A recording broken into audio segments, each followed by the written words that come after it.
Whenever you see the name of Imam, leadership, Khilafah has come. In Quran, you see it is direct appointment by Allah. Even the Prophet cannot manage to do it. It is divine decree from Allah, descends on the Prophet, and the Prophet has to fulfill the duty. That's why the ayah came, one of the last ayat that was revealed to the Prophet, and this is in Surah Al-Ma'idah. Brothers and sisters, Surah Al-Ma'idah is the last chapter that descended on the Prophet. It is Madani. The ayah came, Ya ayyuha Rasoul, balligh ma unzila ilayka min rabbik, wa in lam taf'al fama ballaghta risalata. The ayah, after 23 years, that Rasulullah diligently taught and gave the message of Allah to people, delivered the message, guided them. After 23 years, again the ayah comes and tell him, deliver the message of Allah. So what he has been doing all of those 23 years. And if you do not do, Ya Rasulullah, as if you have done nothing, وَإِن لَمْ تَفْعَلْ فَمَا بَلَّغْتَ رِسَالَتِهِ. If you do not tell people, if you do not reveal what I am telling you, as if you have done nothing, all your work has gone in disarray. What is the message was? اليوم, afterward, اليوم أكملت لكم, after hadith الثقلين and hadith الغدير من كنت مولاه فهذا علي مولاه. And this is narrated in all Sunni books and Shia books. More than 80 sources narrate this hadith. من كنت مولاه فهذا علي مولاه. The second source, of brothers and sisters, that I have talked about that, but just to remind you, the ayah says, إِنَّمَا وَلِيُّكُمُ اللَّهُ وَرَسُولُهُ وَالَّذِينَ آمَنُوا الَّذِينَ يُقِيمُونَ الصَّلَاةَ وَيُؤْتُونَ الزَّكَاةَ وَهُمْ رَاكِعُونَ. God is your guardian, and then the Prophet, and then the mu'mineen. Who are those mu'mineen? Who perform their prayers and donate, make charity while they are in their ruku'. Who does that fit? All the Mufassirin say it fitted Ali ibn Abi Talib. At that time, Ali ibn Abi Talib. Now look at the significance. You see, God here mentions the three entities. Number one, himself. Then the Prophet. Then the mu'mineen. Right? So this is a plural. What he's supposed to say, Quran, what's supposed to say, should have said, إِنَّمَا أَوْلِيَاؤُكُمْ. إِنَّمَا أَوْلِيَاؤُكُمُ اللَّهُ وَرَسُولُهُ وَالْمُؤْمِنِينَ. Then it makes sense. This is the correct Arabic. But why Allah says, إِنَّمَا وَلِيُّكُمْ, a single guardian? He does not say guardians. He says guardian. Meaning guardianship only comes from him. He's the one who bestowed guardian. No other guardianship is accepted. In the eyes of Allah, only there is one guardian that passes through him. When he is the guardian, then he says, after me, it is the guardianship of the Prophet. So the guardian of the Prophet is the same thing as the guardianship of Allah.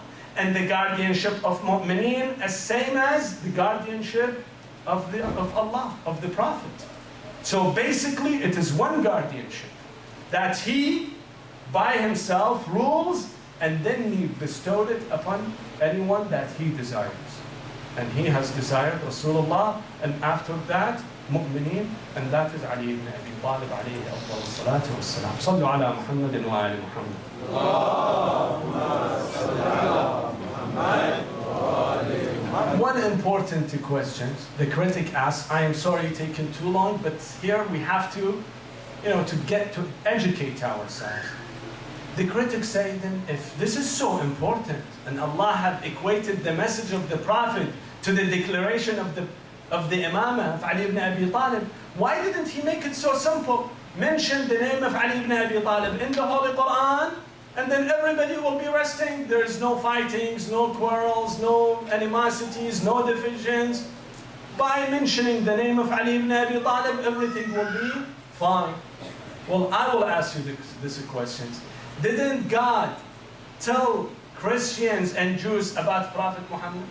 Didn't he say in their books about a prophet who will come after him? وَمُبَشِّرًا بِرَسُولٍ يَأْتِي مِنْ بَعْدِ اسْمُهُ أَحْمَدٍ. Here Allah declares that Isa, Jesus Christ, told his nations that someone else will come after me, his name is Ahmed. Did they follow?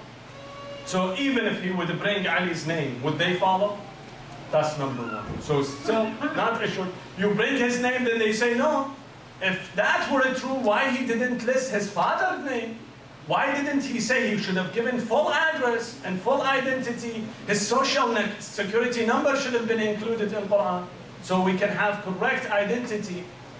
And his fingerprint should be in Quran, so we know that this is Ali ibn Abi Talib. No matter what you do, again they will come up with another accusation, with another question. Second, those people who could derive Ali ibn Abi Talib from Imamah also could have tampered with Quran. Change the name of Quran, change the words of Quran. The same thing as the people previous to Islam did to their books. They removed the name of the Prophet from their book. So they also could have done that. Why? Showing animosity, because the animosity toward Ali ibn Abi Talib was so much, brothers and sisters. You could not believe it. Here Uthman, I'm sorry I'm taking too long, but I have to say those words. Otherwise we don't have other time to say it. Uthman is telling Ali ibn Abi Talib, he said, why you blame me? Quraysh doesn't like you, they hate you. You have killed more than 70 of their big heads. Those big heads in Badr were killed by the swords of Ali ibn Abi Talib. Uthman is telling Ali ibn Abi Talib, do you know how arrogant they were? When they would take the bowl of water and drink water, their noses would drink water before their lips. Indication of how high nose they had, how arrogant and pride they had, but Ali ibn Abi Talib came and killed them. You think they would forgive Ali ibn Abi Talib? Of course not. And brothers and sisters, this is a test. This is a great test for us. Allah subhanahu wa ta'ala wants to test you, to test us, to see who will stay on this road and who does not.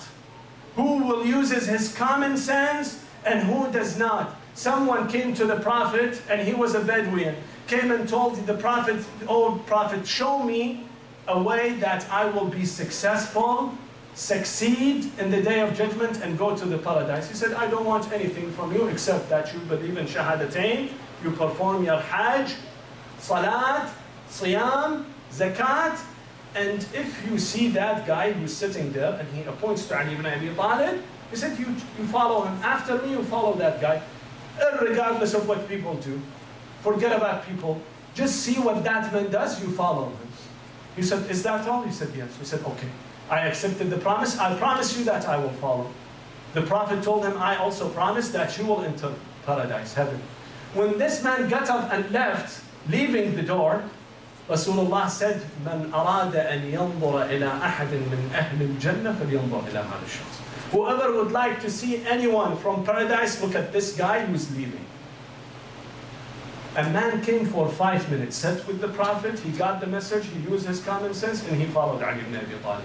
While you see people who wait, he used to be with Rasulullah for 23 years, listening to his messages, listening to his ahadith, still they did not follow. You see, a Christian can get the message. But somebody who dwells in the subject, studies so much, does not get the message. What does that tell you? That has to do with the test. Some people fail the test. No matter how many times you study, again they will fail it. And someone with a single glimpse, you will get it. That's why you see the Christian. He has a beautiful poem. And he says, لا تقل شيعة. This guy's name is Bol Salama. Bol Salama is a Christian poet. Died long time ago. In his word, he says, لا تقل شيعة هواة علي إن في كل منصف شيعية. Don't say only the followers of Ali are Shia. No, any fair person hasn't happened to be a Shia. هو فخر التأريخ لا فخر شعب يدعيه ويصطفيه وليا جلجل الحق في المسيحي حتى صار من فرط حبه علويا يا سماء اشهدي ويا أرض قري واخشعي إني أردت عليا. A